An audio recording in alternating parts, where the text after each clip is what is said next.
Mummy, मेरी रोटी में भी घी लगा दो ना। क्या करेगी तू घी खाकर? घी बस मेरे बेटे के लिए है। हाँ मम्मी, ये तो आपने सही कहा। इसकी रोटियों पे घी लगाने की क्या जरूरत है। अरे दीदी, वैसे ही आप इतने काले हो, घी खा खा कर और मोटे हो जाओगे। वैसे भी दीदी इतनी काली है और काला रंग होने की वजह से हर रिश्ते वाले इतना इतना दहेज मांगते हैं। देख लिया, तेरे से छोटा है और कितना समझदार है। सारा दिन तू इतना काम नहीं करती है जितना तेरे को खाने के लिए चाहिए। अच्छा सुन बेटा, तेरे को पता है ना, कल तेरे को देखने वाले आएंगे, तो तू ऑफिस से छुट्टी ले लेना। बहुत ही अच्छा रिश्ता है और बहुत ही पैसे वाले हैं वो लोग। और वो महेश बता रहा था, तो तू पसंद करेगा ना वही गाड़ी देंगे। लेकिन एक दिक्कत है। क्या दिक्कत है मम्मी, बताओ तो मुझे। एक काली तेरी बहन, कहीं वो इसको देखकर रिश्ता करने से मना ना कर दे। बेटा, ये तेरे से कम 6-7 साल बड़ी है। अरे बेटा, घर में रहने वाली ननद किसी को अच्छी नहीं लगती। कहीं ऐसा ना हो वो लोग इसके बारे में सुनकर रिश्ता करने से ही मना कर दें। अरे मम्मी, उन लोगों को बताएगा कौन कि ये इस घर की लड़की है। उन लोगों को बस यही बताओ कि मैं आपका इकलौता बेटा हूँ। अरे तू तो है ही मेरा इकलौता बेटा। पर तुझे क्या लगता है तेरे पापा मानेंगे इस बात को? अरे मम्मी, आप टेंशन मत लो, मैं बात करूंगा पापा से। फिर तो बेटा कोई परेशानी नहीं है। और शादी के बाद हम बहू को बोल देंगे कि ये इस घर की नौकरानी है। ठीक है मम्मी, मैं कल ऑफिस से छुट्टी ले लेता हूँ। हाँ बेटा, कर ले छुट्टी। मैं भी बस अब इस घर में बहू देखना चाहती हूँ, वो भी बहुत सुंदर बहू। अगले दिन। अरे बहन जी, भाई साहब भी घर पर होते तो बहुत अच्छा लगता। अब क्या करे भाई साहब, गांव से फोन आ गया तो इन्हें जाना पड़ा इमरजेंसी में गांव। हाँ हाँ बहन जी, समझ सकता हूँ। मेरा भी गांव में बहुत बड़ा एक परिवार है, घर बार है। शहर में रहने के बाद अपने गांव की बहुत याद आती है। चलो बहन जी, हमें तो सब कुछ पसंद आ गया तुम्हारे घर का। घर, परिवार, बेटा, हमारी तरफ से तो रिश्ता पक्का है। अरे वाह। अरे तुझे बताया तो था, कल ले लेना पैसे। भाई साहब, ये हमारे घर की नौकरानी है।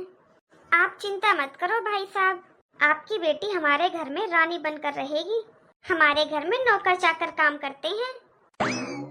बहन जी, मेरी बेटी बहुत किस्मत वाली है जो उसको आप जैसा परिवार मिला है। बेटा, मेरी बस एक ही बेटी है और मैं नहीं चाहता मेरी बेटी की शादी में किसी चीज की कोई भी कमी रहे। और आपकी जो भी डिमांड हो, जो भी आपके मन में हो, मुझे खुलकर बता देना। देखो भाई साहब, हमारी तो कोई डिमांड नहीं है। आपकी बेटी है, आप जो दोगे अपनी बेटी को ही दोगे। हमारे पास तो भगवान की कृपा से किसी चीज की कोई कमी नहीं है। आप तो सब जानते ही हो। बस अभी हमारे पड़ोस में शादी हुई है, लड़का बस सरकारी नौकरी करता है, बाकी उनके घर परिवार में कुछ नहीं है। फॉर्च्यूनर गाड़ी आई है उसके लिए। आप टेंशन मत लो बहन जी, आपको हम किसी से कम नहीं होने देंगे। लेकिन हमारी कोई डिमांड नहीं है जी। हाँ जी बिल्कुल, मैं समझ गया। क्यूरी कर मुही, तेरे को कहा था ना, ये अपना काला मुंह लेकर रसोई में खड़ी रहना, रसोई से बाहर मत निकलना। लेकिन तुझे बात समझ नहीं आई ना, तू जानबूझकर आई थी ना लड़की वालों के सामने। गलती हो गई मम्मी, माफ कर दो।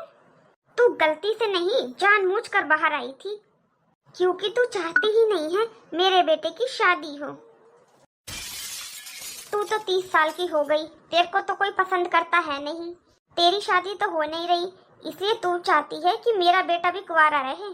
माँ, सच में मैं जानबूझकर बाहर नहीं आई थी। मैं बहुत खुश हूँ माँ कि सौरभ की शादी हो रही है। अगर तू खुश है ना तो मेरी बात सुन, जैसा मैं कहती हूँ ना वैसा करना। कभी भी बहू को ये नहीं पता लगना चाहिए कि तू काली कलूटी इस घर की बेटी है। आज से तू इस घर की नौकरानी है, समझी? क्योंकि तेरे जैसे अनपढ़ गवार काली कलूटी बदसूरत लड़की से कौन शादी करेगा। और अब तो तू बूढ़ी भी होने वाली है, और मायके में रहने वाली बेटियों का कोई सम्मान नहीं होता। इसलिए अब से तू इस घर की नौकरानी है, परमानेंट।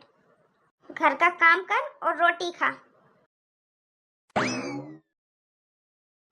कुछ महीनों बाद। सुन, मैंने बहू के सामने तेरे को नौकरानी बताया है, तो आज से तू बाहर वाले स्टोर रूम में रहेगी और कल से नौकरानी की तरह तो सुबह 5 बजे उठकर घर का सारा काम करेगी। जी ठीक है माँ। और हाँ, ये माँ मम्मी कहना छोड़, आज से तू मुझे मालकिन कहेगी, मालकिन। अगर तेरे से कोई भी गलती हुई ना तो मुझसे बुरा कोई नहीं होगा। जी जी ठीक है। अगली सुबह। अरे, तुमने तो किचन का सारा काम कर लिया। आपको कुछ चाहिए था? नहीं नहीं, कुछ नहीं, मम्मी जी के पास जाकर बैठती हूँ।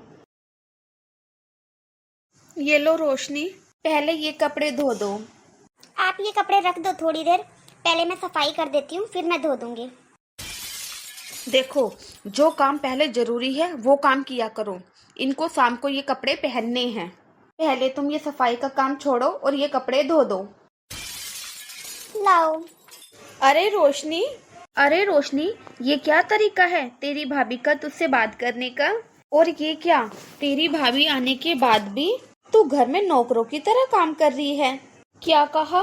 भाभी? लेकिन मेरी तो कोई ननद है ही नहीं।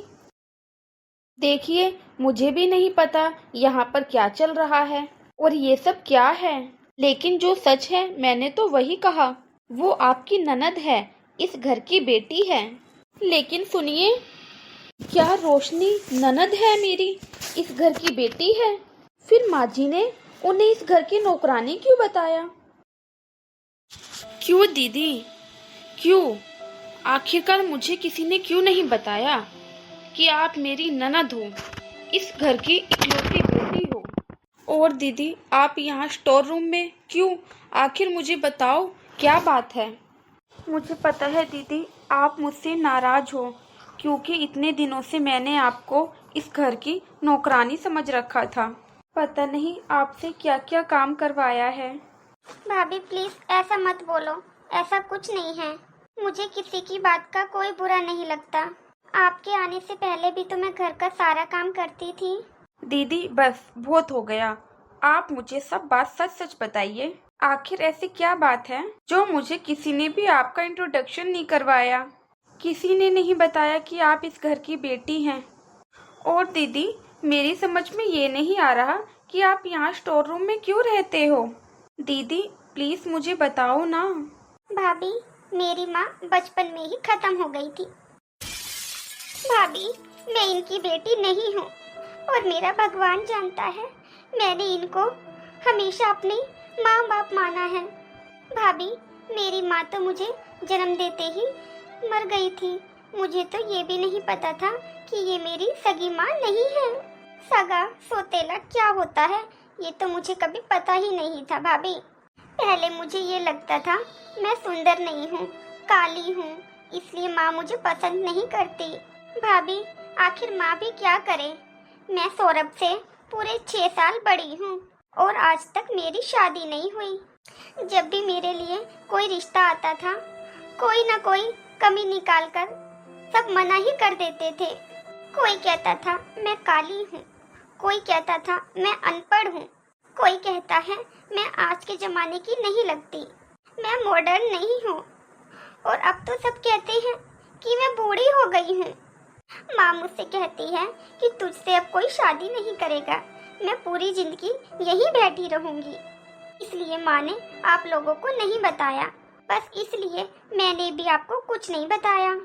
इसलिए मैं नहीं चाहती थी कि मेरी वजह से मेरी भाई की जिंदगी में कोई परेशानी हो। मायके में बैठी हुई बेटियां किसी को अच्छी नहीं लगती, बस इसीलिए किसी ने आपको कुछ नहीं बताया। सच में दीदी, मुझे तो अभी भी विश्वास नहीं हो रहा, मम्मी जी और इनकी ऐसी सोच है।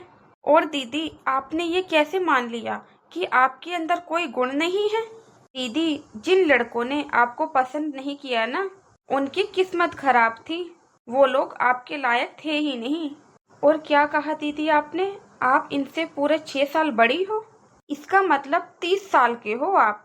दीदी, आप सिर्फ 30 साल के हो और आपने सोच लिया आप बूढ़े हो गए हो। आजकल तो दीदी, जितनी पढ़ी लिखी लड़कियां हैं ना, वो सारी 30 के बाद ही शादियां करती हैं। मुझे तो अभी भी यकीन नहीं हो रहा कि मम्मी जी ने आपके काले रंग होने की वजह से आपको नौकरानी बना दिया। मुझे भी और मेरे परिवार वालों को भी यही बताया कि आप इस घर की नौकरानी हो। चलिए दीदी, चलिए मेरे साथ। आखिर क्यों मम्मी जी, आखिर क्यों? आपने ऐसा क्यों करा? आखिर आपने मुझे क्यों नहीं बताया कि ये मेरी ननद है, इस घर की बेटी है, कोई नौकरानी नहीं। पूजा, तुम ये मेरी माँ से किस तरीके से बात कर रही हो? ये क्या बोलने का तरीका है? ये तो मुझे आप लोग बताइए, ये क्या तरीका है? एक ही घर के बच्चों के बीच में इतना भेदभाव? माँ जी का तो छोड़ो, आपने भी मुझे नहीं बताया कि ये आपकी बहन है। बस बहू, बहुत हो गया। आखिर तूने साबित कर दिया ना कि तू सौतेली है। तू तो चाहती ये थी कि मेरे बेटे की जिंदगी बर्बाद हो जाए, हमेशा मेरे बेटे से जलती रहती है। तुझे बोला था ना कि बहू को ये सब नहीं पता लगना चाहिए, फिर भी तूने बहू को जानबूझकर सब कुछ बताया ना। वो माँ, ज्यादा शरीफ बनने की कोशिश ना कर। पूजा, तुम मुझे ये बताओ, मैं दीदी के बारे में तुम्हें कैसे बताता? एक तो ये काली है, और तुम्हें पता है इनके कालेपन होने की वजह से इनका आज तक कोई रिश्ता नहीं हुआ है। ना ही ये पढ़ी लिखी है, ना ये सुंदर है, और तो और मुझसे ये 6 साल बड़ी है।